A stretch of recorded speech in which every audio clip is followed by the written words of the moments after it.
Bonjour, bonjour tout le monde, bienvenue encore sur FCR, le canal qui parle, qui éduque et qui est dédié vraiment à toute femme dans le but de nous élever mutuellement et de comprendre que telle réalité qui nous sont des fois inconnues ou mal connues ou souvent, bien trop souvent, légèrement expliquées. Alors aujourd'hui, on va parler d'un sujet que je juge très important, un sujet dont j'ai été moi-même, comment je vais dire, participante.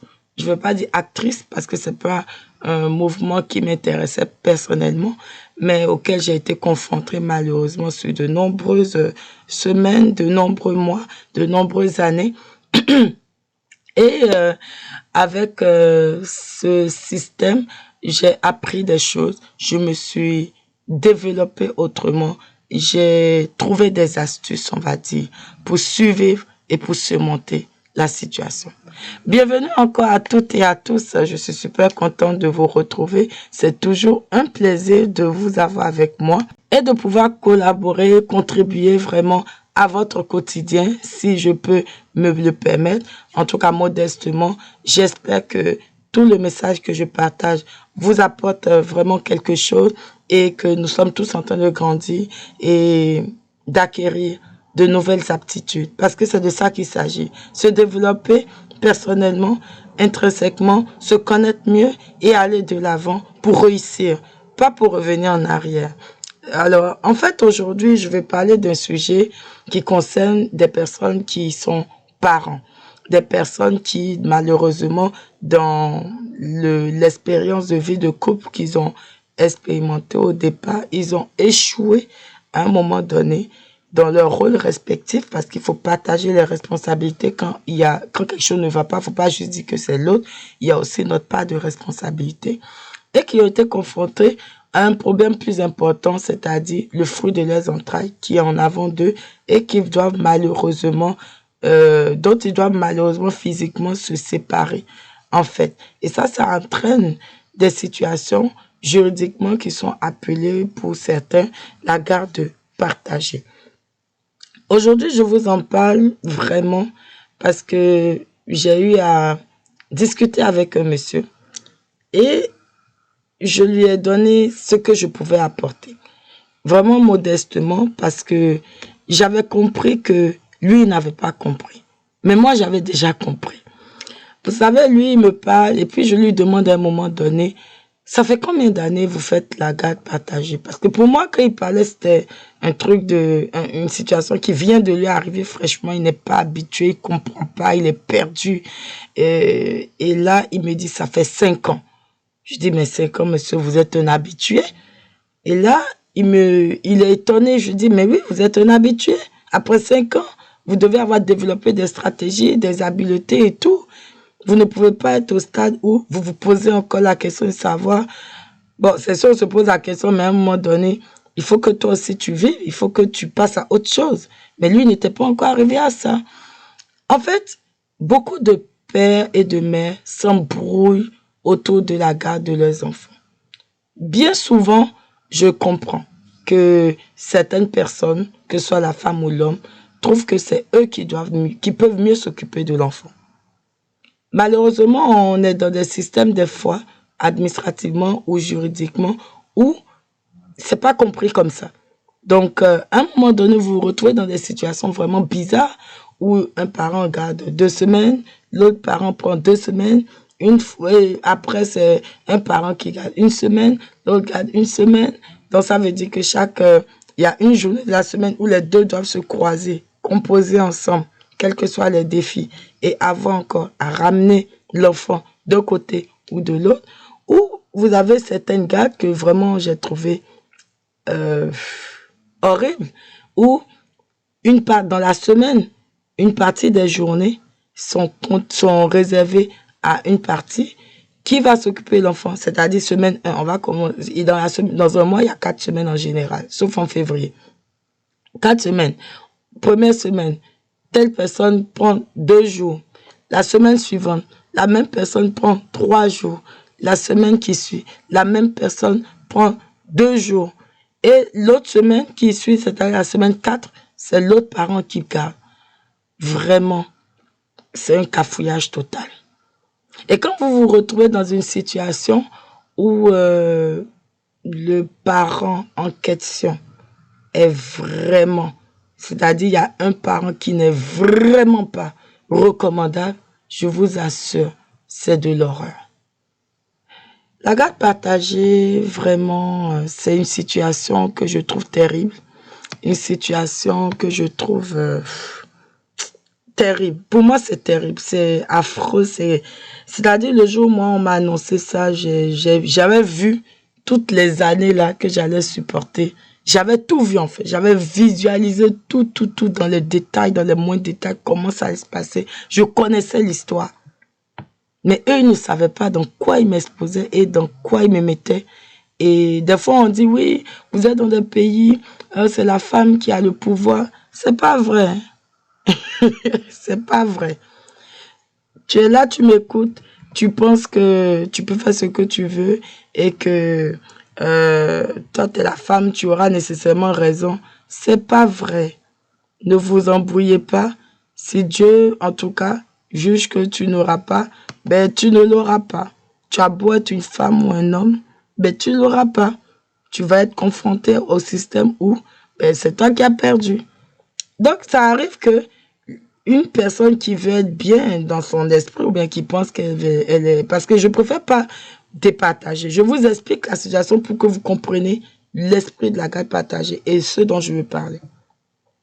Donc, tu penses que c'est toi qui es la meilleure personne pour l'enfant, c'est toi qui peux bien faire les choses, c'est toi qui comprends mieux les choses, l'autre va te faire souffrir. D'accord. Mais le problème est que cette personne dont tu penses qu'il n'est pas capable, c'est cette personne-là à qui on va donner la capacité de s'occuper de l'enfant. Et là, à ce moment, tu vas faire quoi? Mais tu vas dire quoi? Tu ne peux rien faire. Tu ne peux vraiment rien faire. Moi, j'ai lu des articles où on a décrit vraiment la garde partagée, des articles scientifiques où on décrit vraiment la garde partagée comme une horreur. Et c'est vrai, c'est vraiment une horreur, c'est vraiment pas quelque chose de normal. Honnêtement parlant, si on peut l'éviter, si on peut s'entendre, c'est mieux de s'entendre. Si on peut se comprendre, c'est mieux de se comprendre que de rester là à perdre du temps. Mais beaucoup de gens ne comprennent pas. Et des fois, c'est beaucoup d'ignorance, malheureusement. Et ça, on le vit tous les jours. Et non seulement c'est beaucoup d'ignorance, mais des fois aussi, les gens sont dans une guerre sans merci, où ils décident de se briser les dents. Ou d'autres personnes disent, oh, tu vas me le payer, tu vas voir, je vais te faire souffrir. Vraiment, que Dieu sauve le monde, que Dieu sauve les personnes qui en ont besoin. Parce que malheureusement, vous pouvez vous retrouver dans des situations où c'est vraiment la cacophonie totale. Honnêtement, c'est pas une vie. C'est pas joyeux. Ce n'est pas quelque chose qui mérite d'être vécu. Et il faut ne jamais oublier que les enfants sont ceux à qui on doit adresser surtout notre attention pour que justement les enfants ne se retrouvent pas dans des situations difficiles, des situations horribles dans lesquelles ils ne pourront vraiment pas se retrouver. Alors, moi, je ne veux pas perdre sur cet état des choses, mais je veux vous parler d'un monsieur ou d'une personne ou d'une madame qui a subi la garde partagée avec horreur. Mais quand même ceci se passe, vous savez, une chose que moi j'ai retenue le plus, c'est toujours apprendre à me défendre et à sortir la tête de l'eau, même quand c'est difficile. C'est-à-dire, déjà, quand vous vous séparez, les gens vous regardent déjà bizarrement. Quand tu es un homme, ça va, parce que la société n'est pas très juste. L'humain n'est pas juste. Mais quand vous êtes une femme, c'est la totale. Vraiment, à moins que tu aies l'onction de Jennifer Lopez ou que tu aies l'onction de certaines femmes qui finissent un couple, qui se marient demain matin, qui se... Elles font de mariage en mariage. Elles ne, comment dire, elles ne durent pas dans mauvais rêves. À moins que tu sois ce genre de personne. Si tu n'as pas ça, les gens te méprisent. C'est là l'histoire du célibat commence et tu as des problèmes. Quand tu es dans un pays où tu n'as aucune aide, alors là, vraiment, toi, mais tu te demandes si le monde existe. Parce que tu vas devoir, pendant ta garde partagée, supporter et endurer quand l'enfant avec toi ou les enfants sont avec toi, toute la charge est seule. Et tu ne peux pas demander du secours à l'autre partie parce que l'autre partie t'a déjà dit que lui va te faire payer ou elle t'a dit que je vais te faire souffrir. Imaginez un peu ce que c'est. Et ça, c'est juste un aspect. Alors, le monsieur, lui, j'ai remarqué que il avait, c'est 25 ans, plusieurs enfants, mais il avait l'air vraiment de quelqu'un qui vient de commencer la garde partagée, qui n'a rien compris. Et vraiment, ça m'a touché, en fait. Vous voyez que moi, personnellement, je ne m'attaque pas au fait que c'est une femme, c'est elle qui porte le plus. Je ne défends pas nécessairement un côté ou l'autre. Je défends juste la situation ou la noble cause que je vois. Je vois une personne vraiment écrasée, une personne brillante, intelligente, capable de faire beaucoup de choses, mais écrasée par le poids de la garde partagée, écrasée par des avocats. Il passe son temps à parler à des avocats, à aller au tribunal, à faire ci, à appeler la police. Moi, j'ai dit, monsieur, vraiment, il faut penser à votre enfant, votre bien-être, mais il faut laisser les chemins qui ne marchent pas. Si vous avez utilisé, si vous êtes en danger, oui, vous allez appeler la police, tout ça, il n'y a pas de problème. Quand il y a des cas extrêmes, moi, je ne dis pas de ne pas se défendre, non, pas du tout. Défendez-vous, appelez la police, faites ce que vous devez faire pour vous protéger la vie. Ça, c'est capital. Mais, quand votre vie n'est pas en danger immédiatement, indirect, en tout cas directement, et que vous ne dormez pas avec la personne, et que c'est des affaires de je ne veux pas que tu appelles les enfants, je ne veux pas que tu fasses ci, je ne veux pas que tu fasses ça, c'est gérable autrement. Alors moi, j'invite le monsieur à une autre stratégie.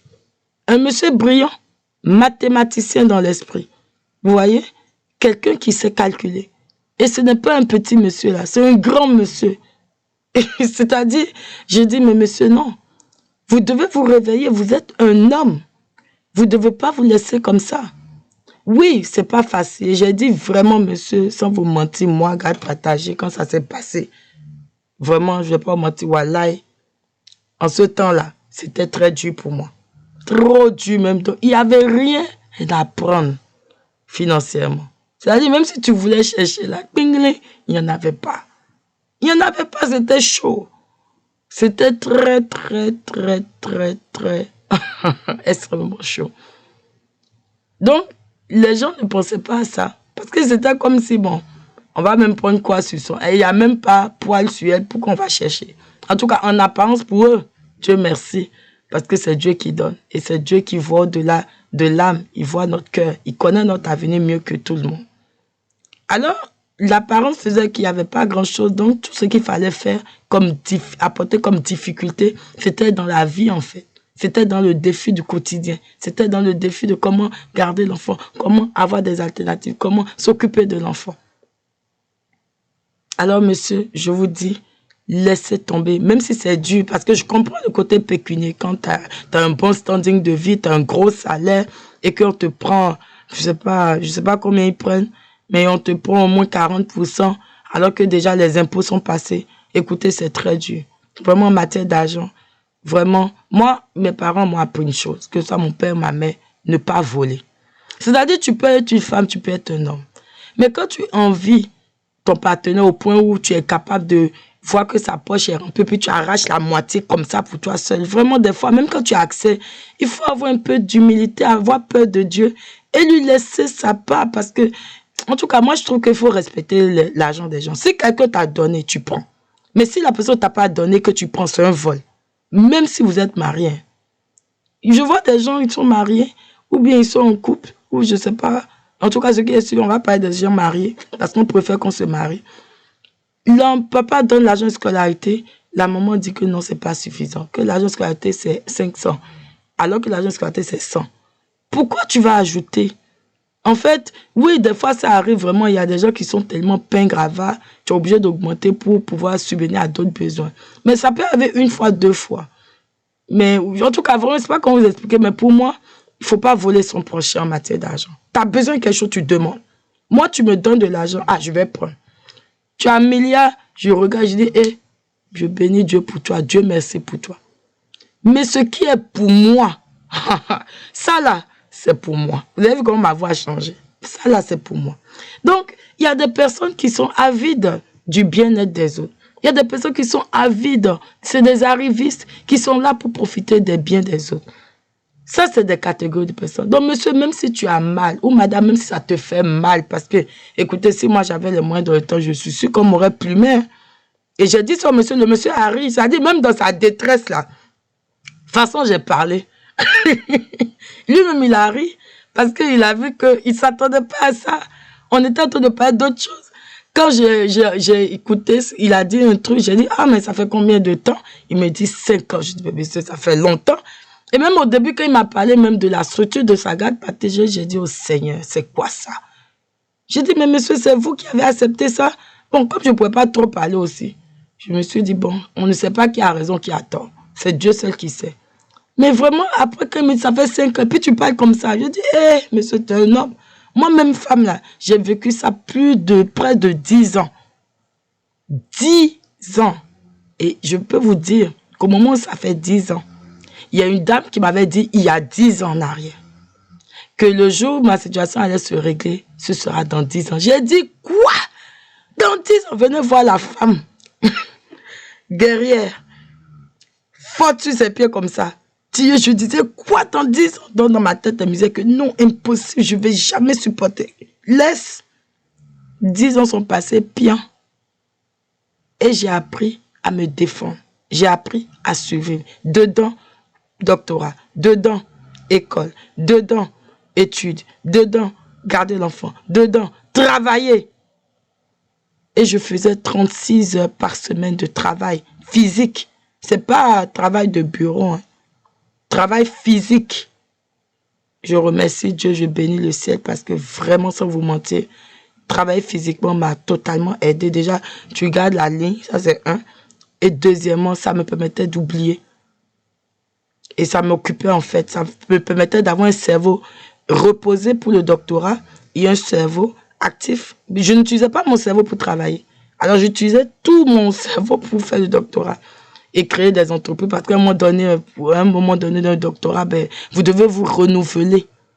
Et pour se renouveler, il faut vous extirper, sortir de votre corps et revenir dans votre corps. Je peux vous dire, il y a beaucoup de choses que j'ai à vous raconter. FCR, ça ne finira pas aujourd'hui. Parce que j'ai des chapitres de vie.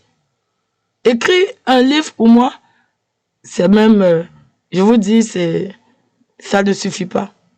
J'ai fait un résumé dans Touche de sang pour parler de comment j'ai vécu en tant que femme, en tant que humaine, en tant que professionnelle, en tant que personne qui doit faire des choses.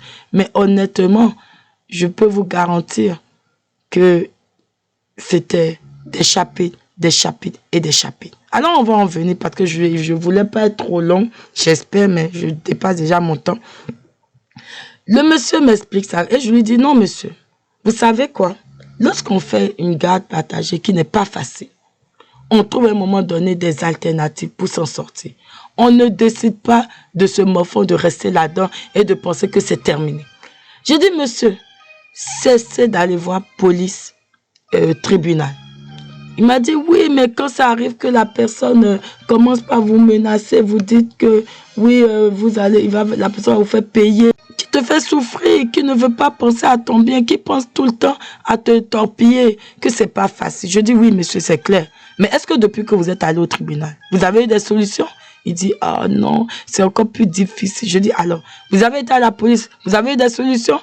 Oh non, je dis, mais vous êtes en train de mettre du gasoil sur du feu. Vous êtes en train d'augmenter l'inflammation. Vous êtes en train d'augmenter la combustion. Vous êtes en train de créer du gaz carbonique. Vous êtes en train de générer et de faciliter, ou bien de, comment je vais dire, de nourrir la volonté de cette personne de vous embrouiller. Alors la meilleure des solutions, ce n'est pas de vous battre, mais de trouver d'autres stratégies de gestion. Trouvez d'autres alternatives en fait. Défendez-vous autrement. Je dis, monsieur, vous savez, une chose qui est très importante, c'est quoi? Il ne répond pas, je dis, c'est vos enfants. Très important. Parce que eux, là, ils ne vous ont pas demandé de vous séparer ou bien de crier. Non, ils n'ont rien demandé. Vous devez les protéger. Il dit oui, que lui, il aime vraiment ses enfants sont très attachés à lui. Je dis parfait. Donc vos enfants, ne pensez pas que parce que vous ne les avez pas vers vos yeux, vous ne les voyez plus.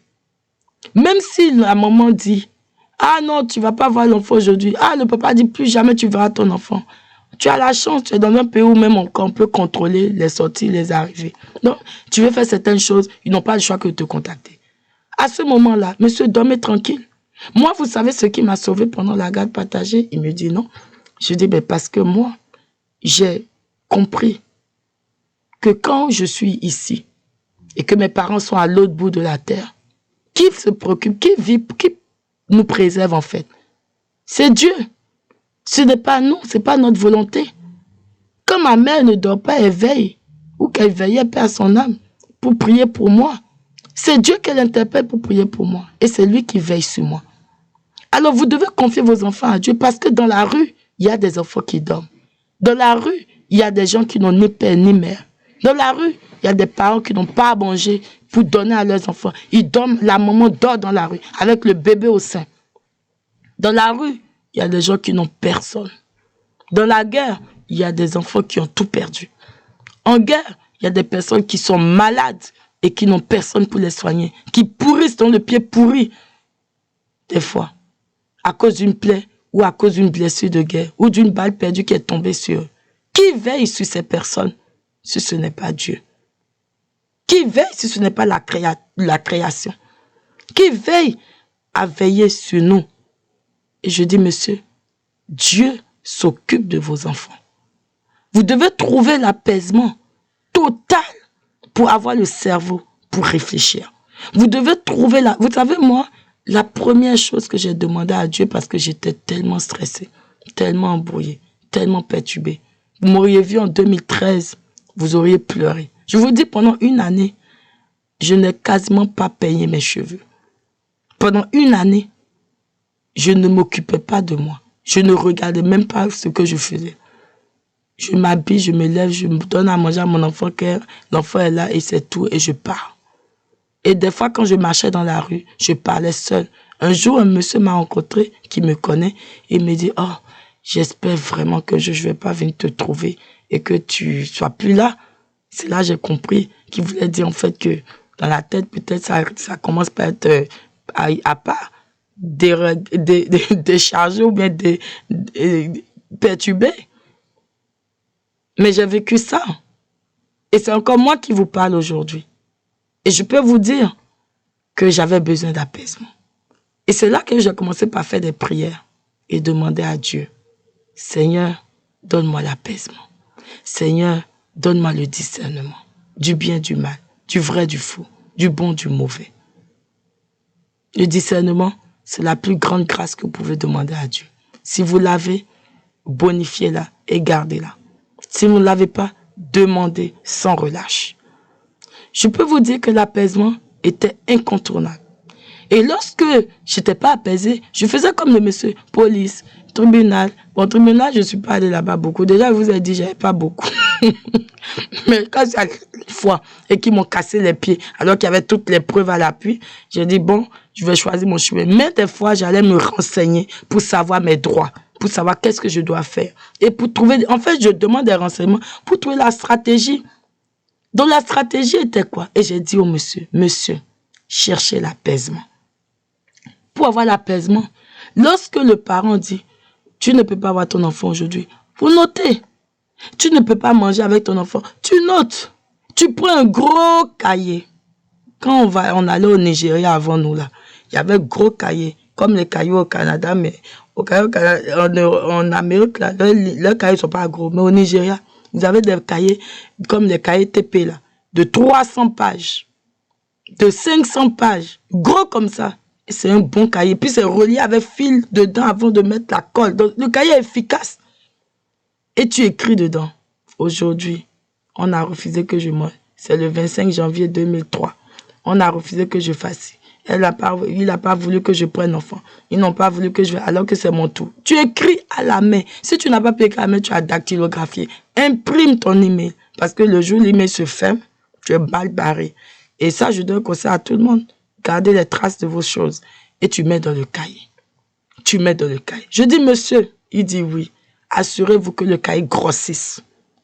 Le jour où vous devez vous rencontrer, vous avez des discussions importantes. Prenez votre gros cahier, venez à la réunion. Qu'on voit que votre cahier grossit. Moi-même, j'ai un gros cahier. Un gros cahier, je vous dis, avec des notes et des feuilles qui débordent de partout. Des factures, des choses. Et je garde. Et tu gardes. Et tu gardes. Et tu gardes. Tu ne t'énerves pas. Mais chaque fois, dis aux parents, à l'autre parent, si jamais tu as besoin de quelque chose pour l'enfant ou pour les enfants, n'hésite jamais. Je suis toujours là disponible. Vous répétez, vous répétez. Vous savez, les gens sont agités.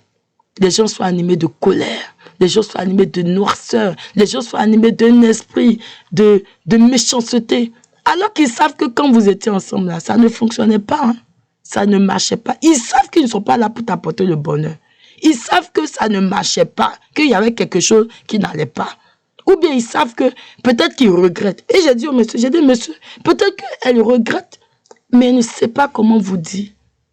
Donc plutôt que de vous dire comme il y a la honte, ou bien l'orgueil, on ne sait pas, l'ego, elle fait semblant et puis elle fait gros bras, et puis elle entend de faire autrement. Dans tout ça là, vous ne répondez pas. Dans le Coran, une chose merveilleuse qui est dite et que j'avais retenue. À côté de la difficulté, c'est une facilité. Ah, gloire à Dieu. Quand j'ai commencé par appliquer à côté de la difficulté, c'est une facilité, je me suis dit, mais il doit y avoir quelque chose que je ne vois pas, qui m'est facile. Mais c'est en arrière de la difficulté que je vois. Alors pour voir la facilité, qu'est-ce qu'il vous faut? L'apaisement. Être calme. La personne refuse que tu parles à l'enfant. Avale la salive, ça fait mal. Tu peux pleurer si tu veux. Mais après, lève-toi. Qu'est-ce que je peux faire aujourd'hui alors que l'enfant n'est pas là? Ça fait mal, hein? Je vous dis, ce n'est pas de l'eau à boire. Ça fait très mal.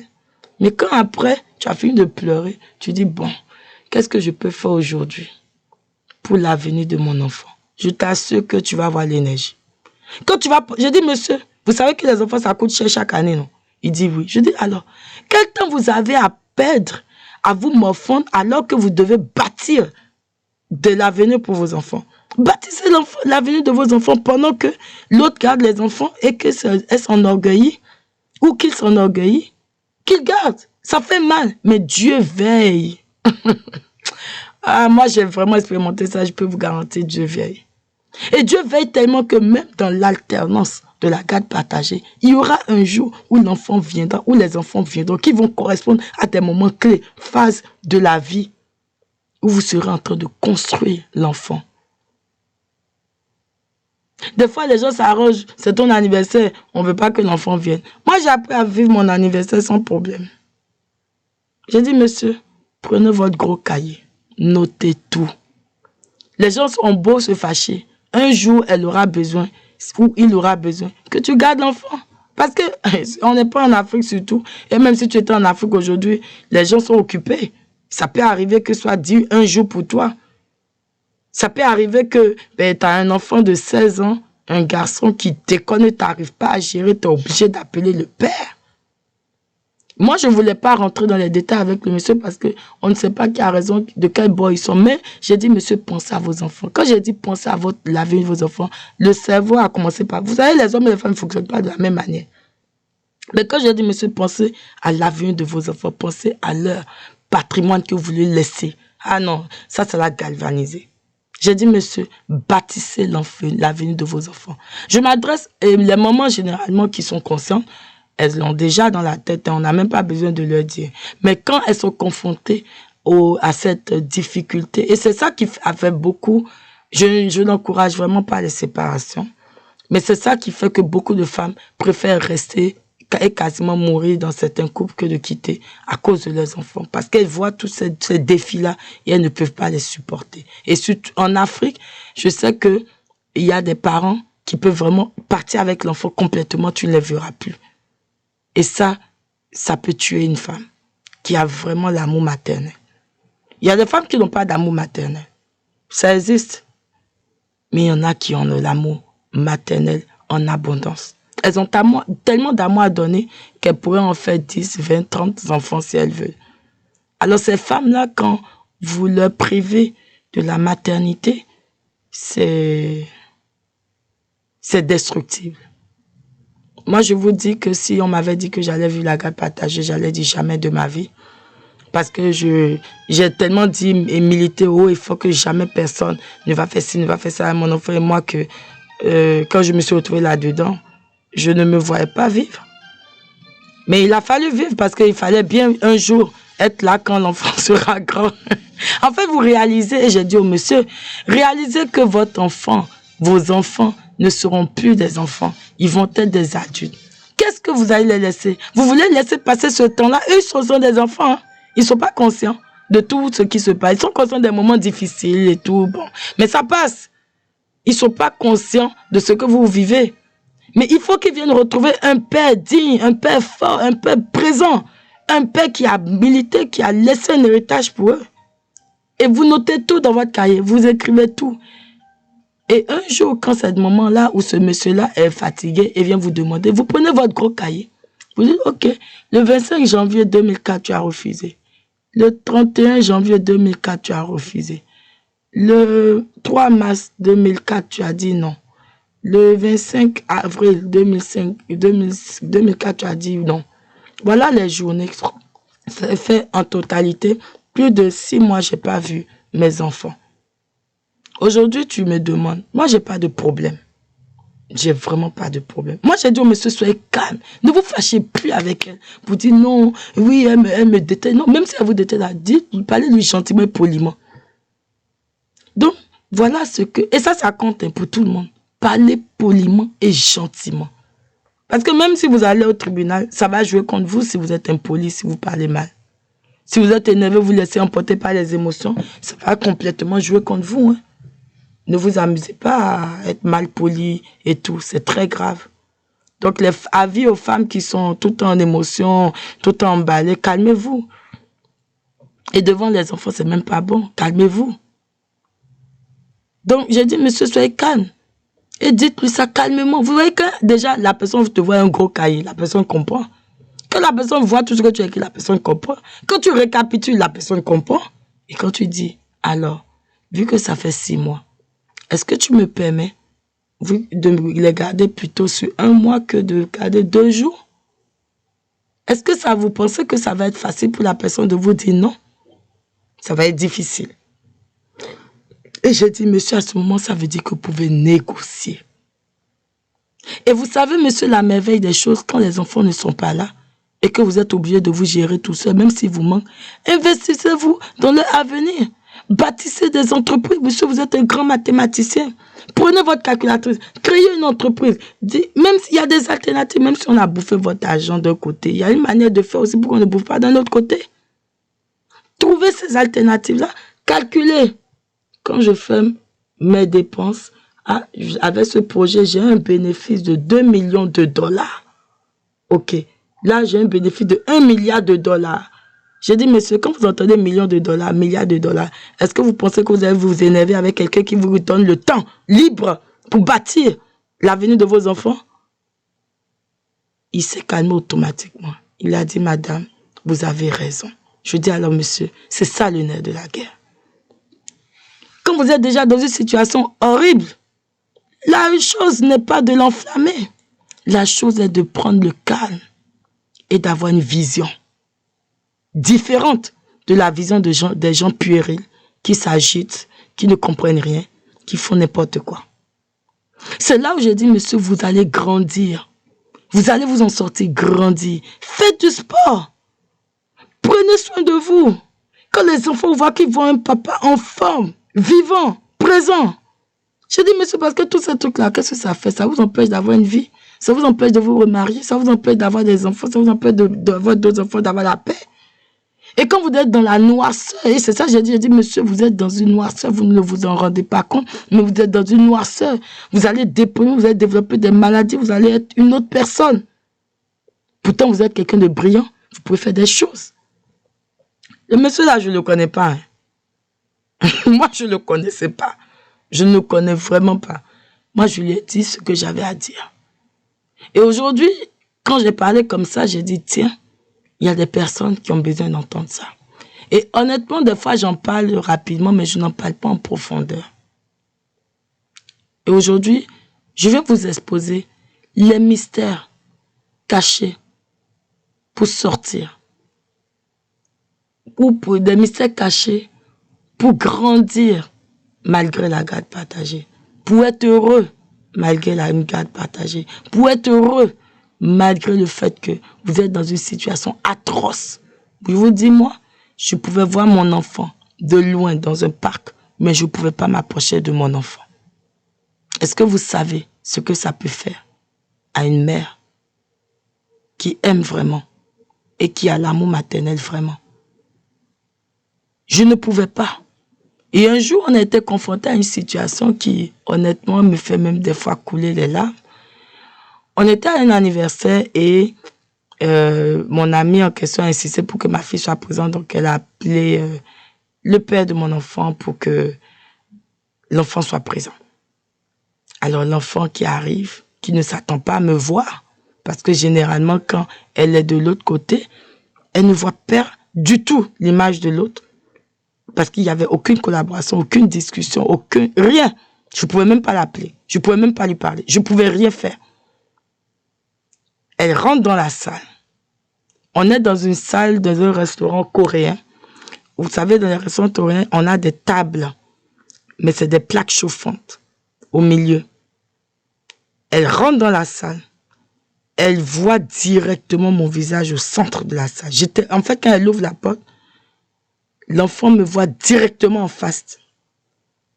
L'enfant me voit, ne voit plus personne. L'enfant me voit et crie « Maman !» et saute sur la table, la plaque chauffante, met les mains sur la plaque chauffante, à plat. Quand je vous dis plaque chauffante, c'était chaud. On était en train de griller du poulet dessus. Parce que c'est un enfant. L'enfant voulait juste sauter pour me retrouver. Tellement avec l'effet de surprise, de joie, de bonheur, d'allégresse, de retrouver le visage de sa mère. Tous ceux qui étaient dans la salle ont crié. Tous ceux qui étaient dans la salle ont eu peur. Tous ceux qui étaient dans la salle avaient les larmes aux yeux. Moi, j'ai vécu ça. Des situations extrêmes. Et tout le monde disait, mais comment tu fais pour faire la garde partagée? Comment tu fais pour supporter? On dirait qu'ils te mettent même le piment. À un moment donné, là, ça m'énervait. On mettait le piment. C'est tous les jours. Une amie va te voir. Mais comment, je vous dis, tout le monde me disait, comment tu fais, comment tu fais, comment tu fais. Mais à un moment donné, j'ai demandé l'apaisement. Et malgré la douleur, Dieu avait mis comme une eau douce, un miel doux qui passait mon cœur. Donc quand même je suis devant la situation difficile, je vous assure, je sens la douceur, je sens l'apaisement, je sens la quiétude de mon esprit. Et c'est comme ça que j'ai supporté. Après, j'ai développé des stratégies. Parce que quoi? Et j'ai dit ça au monsieur. Moi, je faisais un doctorat, j'étudiais, je travaillais. Quand je finis de travailler, le soir, moi, j'avais pas, je ne savais pas comment je m'en sortais, même en ce temps moi-même. Dès que je rentre, mon enfant mange, se lave, si l'enfant est là, bien sûr, et on travaille, on étudie parce que j'étais la maîtresse de mon enfant. Et ensuite de ça, je devais également faire les devoirs et moi-même, je dois travailler. Donc, on est sur la même table, on travaille. On fait tout à la fois. On travaille, je travaille. Et je peux après ça, je travaille des fois jusqu'à minuit. Et je vais me coucher. Le lendemain, 5h04, je suis debout parce que je dois être au travail à 7h. Je travaille de 7h à 16h30. Et des fois, la situation au travail fait que je devais trouver des alternatives parce que les employeurs ne comprennent pas les gens. Et je donne un avis aux employeurs. Aider la conciliation travail-famille, je vous assure.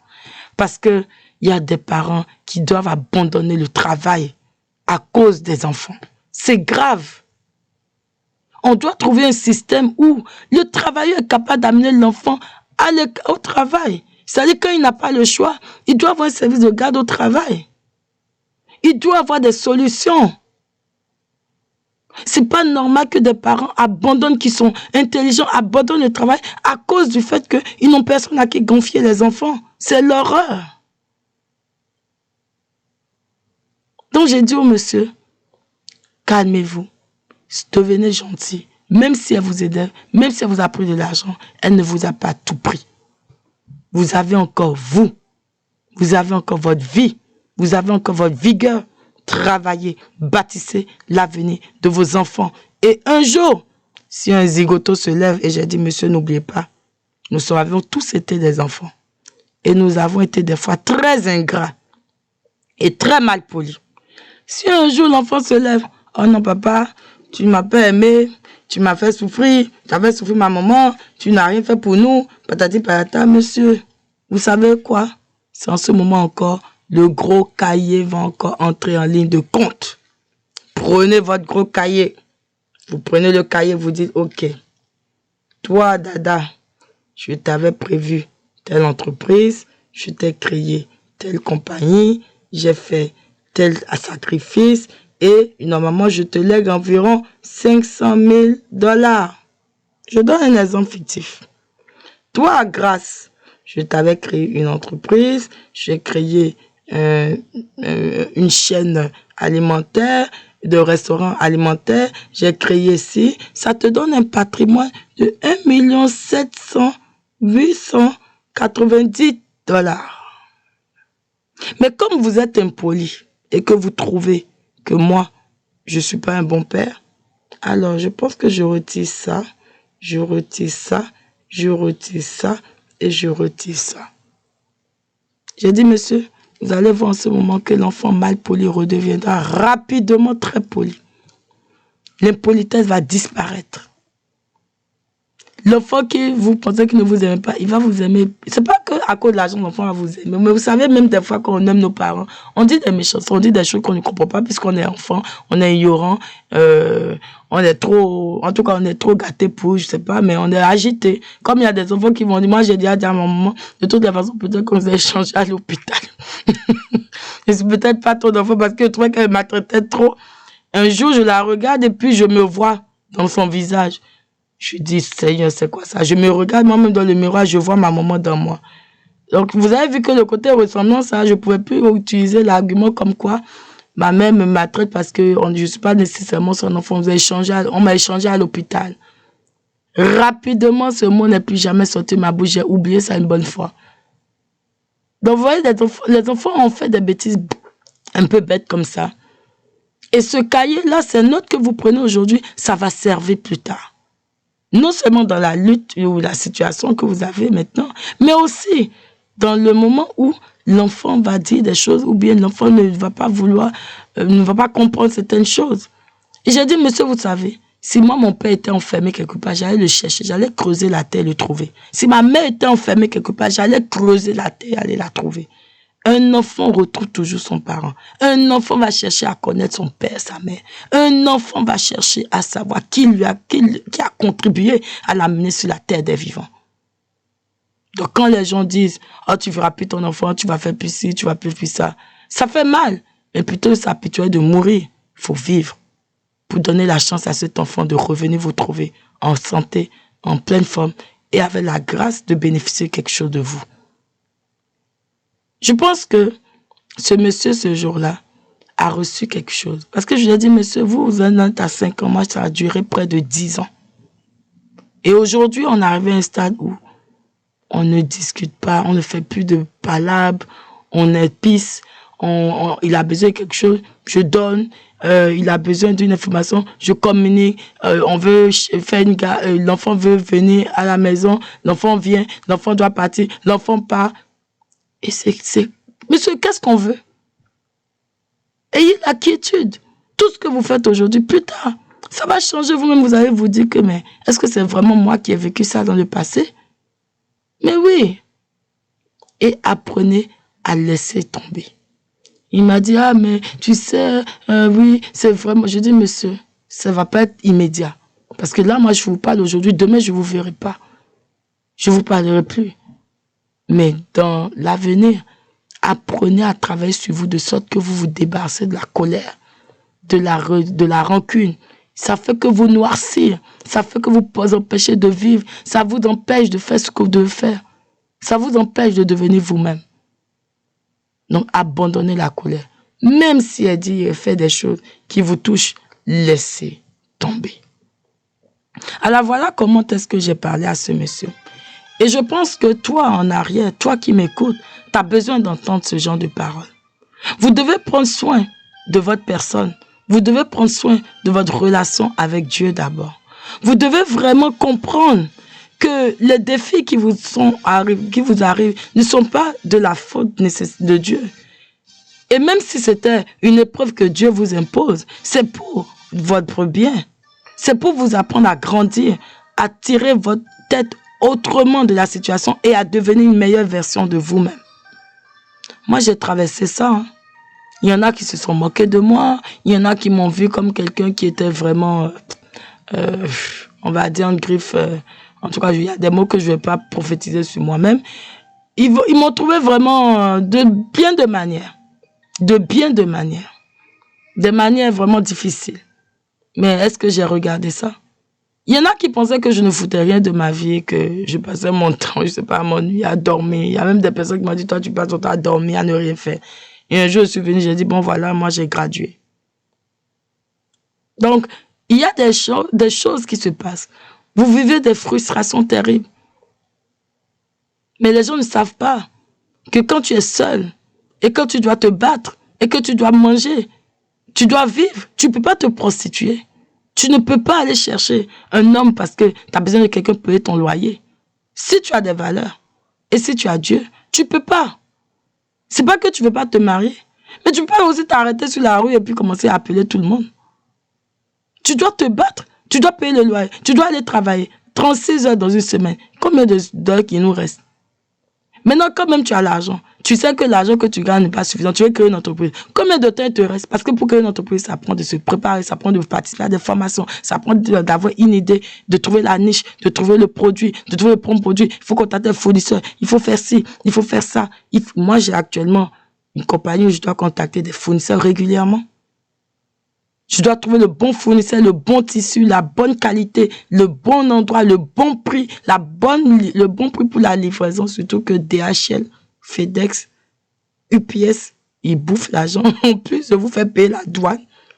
Pour ceux qui sont au Canada, c'est chaud là. Quel temps il me reste, moi, qui vais faire des études au doctorat, de m'arrêter sur la rue pour dire que oui, je vais attendre qu'un homme vienne me trouver payer mon loyer. Ça fait que vous êtes obligé de vous battre, de vous occuper de l'enfant que l'enfant est là. Vous n'avez plus de vie, vous n'avez plus de temps. Les gens pensent que c'est parce que on est beau, belle, riche, dans une voiture que tu attires quelqu'un. Non, ça ne marche pas comme ça. Mais en attendant, vous devez vous battre et demander à Dieu de créer de nouveaux chemins pour vous. Et vous devez être une personne équilibrée. Parce que toutes ces situations arrivent pour vous déséquilibrer, pour vous dénaturer, pour changer la personne que vous devez être. Combien d'années j'ai dormi dans ça, de la colère. C'est après quand tu te rends compte et que tu réalises que tu es en train de te noircir la vie, vraiment, tu as vraiment pas envie que ton prochain vive ça. Et tous ceux qui sont en couple et qui sont en train de tergiverser, oh non, je vais me séparer, vous êtes en train de faire du bruit, vous agitez. Réfléchissez à 2 fois avant de vous séparer. Mariez-vous si c'est possible. Allez voir des personnes âgées qui vont vous conseiller, qui vont vous apprendre à vous éduquer parce que les couples doivent se former. Et c'est ça, FCR. C'est le canal parce que j'ai besoin de vous dire que chaque chose a besoin d'une formation. Aujourd'hui, tout le monde sait que quand tu crées une entreprise, tu dois être formé pour faire ton entreprise. C'est du temps. Je vous dis, pour créer une entreprise, ça prend du temps. Ça prend du temps, ça prend de le faire, déjà d'avoir l'idée de le faire, mais ça prend de l'énergie, ça prend d'être formé. Pour se marier aussi, ça prend une formation. Pour demeurer dans le mariage, ça prend que vous devez vous former régulièrement. C'est pas au premier, même s'il y a des déséquilibres, vous pouvez vous former et vous rééquilibrer. À moins que la situation soit telle que c'est impossible. Et là encore, ayez la grandeur de faire les choses en grand, correctement, sans perturber la vie de votre prochain. Parce que c'est dommage. Mais c'est ce qui se passe des fois quand on assiste aux séparations, malheureusement. Il y a une partie qui veut martyriser l'autre, qui veut écraser l'autre, qui veut faire souffrir l'autre, je vais te faire payer. C'est la guerre. Et ils vous pourrissent l'existence pour rien. Mais même si quelqu'un veut te pourrir la vie, une chose qui est belle, c'est que Dieu s'occupera de toi. Mais pour que Dieu s'occupe de toi, tu dois lui faire la place. Tu dois lui parler. Tu dois être en paix. Tu dois chercher la paix. À côté de la difficulté est certes une facilité.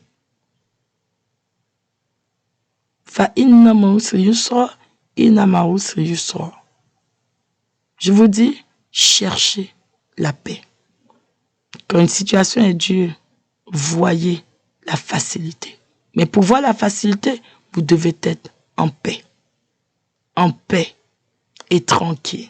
Et vous posez la question, qu'est-ce qui m'est facile que je ne vois pas? Seigneur, ouvre mes yeux. Et vous allez voir que Dieu va vous montrer. Et vous allez comprendre.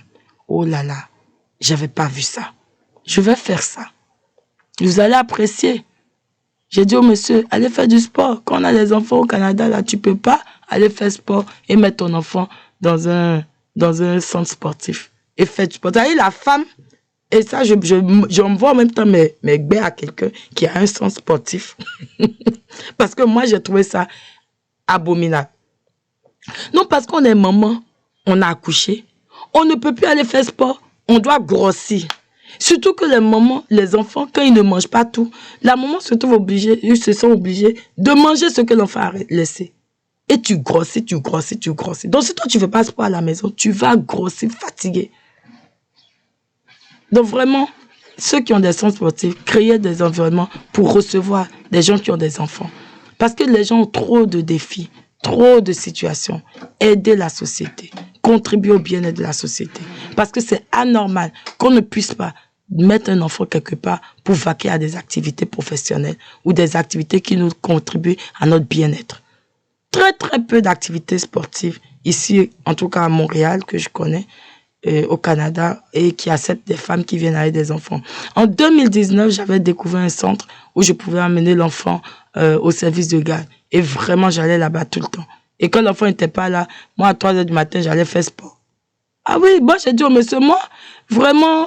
Et puis, bon, vous pouvez voyager, quoi. Vous ne payez pas billet d'avion pour l'enfant. Ça, c'est pas génial. C'est génial.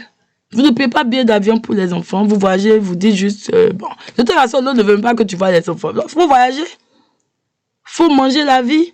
Il faut prier. Il faut être tranquille. Il faut faire des activités qui occupent ton esprit. Que tu ne sois pas en train de nourrir de la colère, la méchanceté, la rancune, tout ça. Et voilà. Et tu es tranquille. Tu fais la lecture, tu écris un livre. Tu développes des nouvelles aptitudes, tu deviens une nouvelle personne.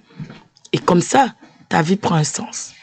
Et un jour, tous ceux qui se sont moqués, tous ceux qui ont dit, je vais te faire payer, c'est les mêmes qui vont te dire, mon Dieu, comment t'as fait? Moi, il y a des gens qui m'ont demandé comment j'ai fait. Parce qu'ils ont pensé et ils ont cru que j'allais être fini. Je vous dis, hein, ils me l'ont dit les yeux dans les yeux. C'était pas derrière, c'était pas devant, c'était devant moi-même. Et j'ai répondu, c'est grâce à Dieu, c'est pas moi. Avant, je croyais que j'étais forte.